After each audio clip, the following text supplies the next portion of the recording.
एक नेक नौजवान दरिया के किनारे वुजू कर रहा था कि उसकी नजर पानी से गुजरते हुए एक सुर्ख सेब पर पड़ी। भूख की शिद्दत से उसने एक लुकमा खा लिया, मगर फौरन उसका दिल बेचैन हो गया। उसे एहसास हुआ कि ये सेब उसकी मिल्कियत नहीं था। इसी वक्त उसने फैसला किया कि वो उसके मालिक को तलाश करके माफी जरूर मांगेगा। वो दरिया के बहाव के साथ चलता रहा। कई दिनों की मुशक्कत के बाद आखिरकार एक बाग तक पहुंच गया। लोगों ने बताया कि ये सेब उसी बाग से आया होगा। नौजवान बाग के मालिक के पास गया और आजिज़ी से बोला, मैंने नादानी में आपके बाग का एक सेब खा लिया था, बुराहे करम मुझे माफ कर दें। बुजुर्ग ने कहा, अगर वाकई सच्चे हो तो कुछ अरसा मेरे बाग में काम करो, फिर बात होगी।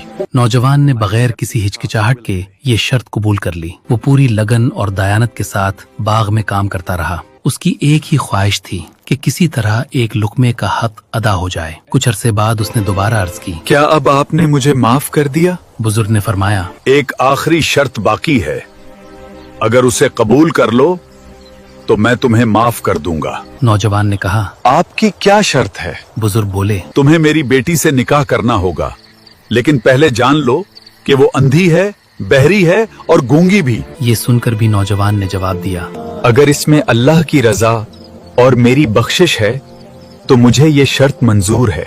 निकाह के बाद जब वो अपनी अहलिया से मिला तो हैरत में डूब गया। वो निहायत हसीन, बाकिरदार और बिल्कुल सेहतमंद खातून थी। वो फौरन अपने ससुर के पास पहुंचा और बोला, आपने तो फरमाया था कि वो अंधी, बहरी और गूंगी है। बुजुर्ग मुस्कुराकर कहने लगे, वो अंधी इसलिए है कि उसने कभी हराम चीज की तरफ नजर नहीं उठाई, बहरी इसलिए कि उसने कभी बदगोई और बुराई को कान नहीं दिए, और गूंगी इसलिए कि उसकी जुबान से कभी गलत बात नहीं निकली। ये सुनकर नौजवान की आंखें नम हो गईं। उसे यकीन हो गया कि अल्लाह ताला अपने बंदे की सच्चाई, तकवा और हलाल और हराम की फिक्र को कभी जाया नहीं करता। इस वाक़े में हमारे लिए बड़ा सबक है कि जो शख्स अल्लाह के खौफ से मामूली सी भी नाजायज चीज छोड़ देता है, अल्लाह ताला उसे उसके बदले में ऐसी नेमत अता फरमाता है जिसका वो तसव्वुर भी नहीं कर सकता।